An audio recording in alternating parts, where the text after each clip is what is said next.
ऋषि मुनि पश्चिम से ऋषि मुनि हो सखिया ऊपर से आए भगवान अयोध्या में जय जय अयोध्या में जय जय हो सखिया ऊपर से आए भगवान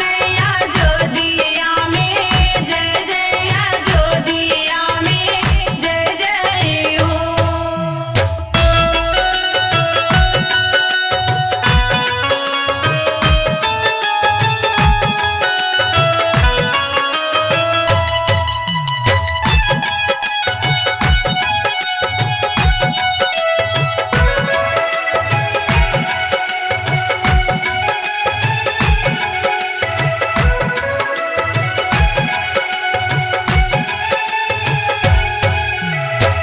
कहवा पे बैठे पांचों पंडा तो कहवा पे ऋषि मुनि कहवा पे ऋषि मुनि हो सखिया कहवा पे बैठे भगवान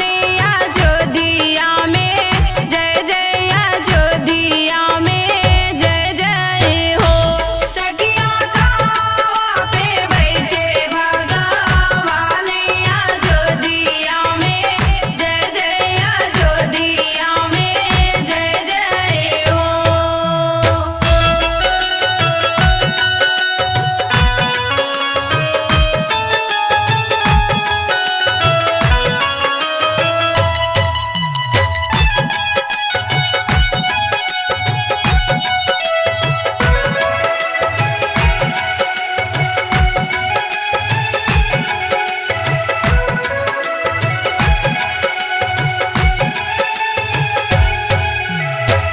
ड्योढ़ी पे बैठे पांचों पंडा तो आंगने में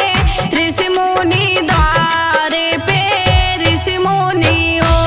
सखिया बेदिया पे बैठे भगवान अयोध्या में जय जय अयोध्या में जय जय हो सखिया बेदिया पे बैठे भगवान अयोध्या में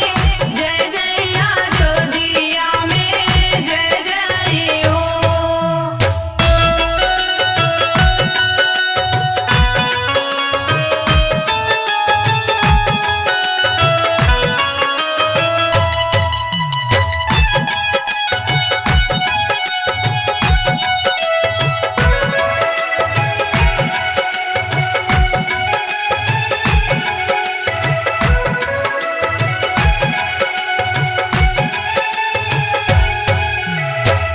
काऊ खियायूं पांचों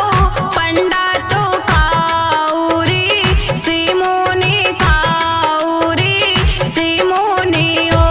सखिया काऊ खियायूं भगवान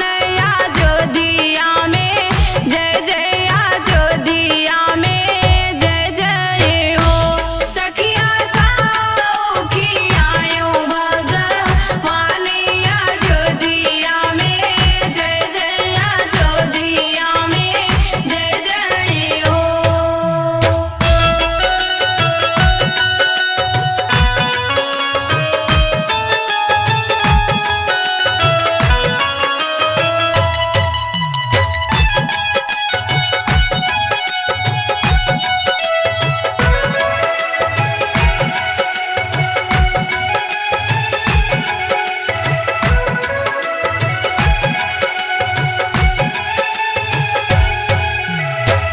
दूधवा पी